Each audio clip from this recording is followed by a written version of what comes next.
Hello everyone, welcome back to our new video. আজকের ভিডিওতে দেখবেন কিভাবে অ্যালাইড মোশন অ্যাপ্লিকেশনে এক্সএমএল ফাইল তৈরি করতে হয়। তো আজকের ভিডিওটা শুধুমাত্র বিগিনারদের জন্য। ভিডিও শুরু করার আগে একটা ছোট্ট রিকোয়েস্ট, যদি চ্যানেলে নতুন দর্শক হয়ে থাকেন তাহলে চ্যানেলটি সাবস্ক্রাইব করে রাখতে পারেন পরবর্তী ভিডিও দেখার জন্য।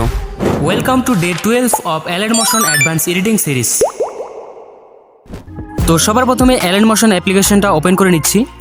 আর আপনার কাছে যদি অ্যালাইড মোশন অ্যাপ্লিকেশনের লেটেস্ট ভার্সন না থাকে তাহলে আমার টেলিগ্রাম চ্যানেল থেকে ডাউনলোড করে নেবেন। তো অ্যাপ্লিকেশন ওপেন হওয়ার পর ইন্টারফেস এরকম থাকবে। এখানে আমি একটা পুরনো প্রজেক্ট ওপেন করছি, আর সেই প্রজেক্টের মাধ্যমে আমি আপনাদের দেখাচ্ছি কিভাবে এক্সএমএল ফাইল তৈরি করতে হয়। এটা আমার একটা ইন্ট্রো ভিডিও, এখানে অনেক লেয়ার রয়েছে আর আপনারা দেখতে পাচ্ছেন আমার এই প্রজেক্ট থেকে কোনো ফাইল মিসিং হয়নি। তো সবার প্রথমে প্রজেক্ট থেকে বের হয়ে আসতে হবে এবং সাইটে 3 ডট দেখতে পাবেন। এই 3 ডটে ক্লিক করলে আপনার সামনে কয়েকটা অপশন শো করবে। প্রথমে রয়েছে সিলেক্ট, তারপর রয়েছে এক্সপোর্ট। আপনারা এক্সপোর্টে ক্লিক করবেন, তারপর একটু নিচের দিকে স্ক্রল করলে দেখতে পাবেন একেবারে নিচে লেখা রয়েছে এক্সএমএল। এই অপশনটা সিলেক্ট করে এক্সপোর্টে ক্লিক করবেন।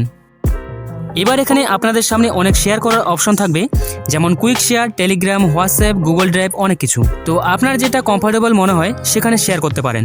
আমি আপনাদের গুগল ড্রাইভের মাধ্যমে শেয়ার করে দেখাচ্ছি। গুগল ড্রাইভে ক্লিক করার পর এরকম ইন্টারফেস দেখতে পাবেন। এখানে উপরে একটি অপশন রয়েছে সেভ। এই সেভ অপশনে ক্লিক করলে এই এক্সএমএল ফাইলটা আপনার গুগল ড্রাইভে শেয়ার অথবা সেভ হয়ে যাবে। আমি আপনাদের একবার গুগল ড্রাইভ ওপেন করে দেখাচ্ছি।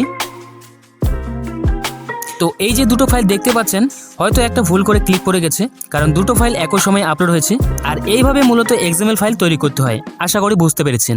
ভিডিও ভালো লাগলে অবশ্যই একটা লাইক করবেন, আর এরকম আরও ইনফরমেটিভ ভিডিও দেখতে হলে চ্যানেলটা সাবস্ক্রাইব করে রাখতে ভুলবেন না।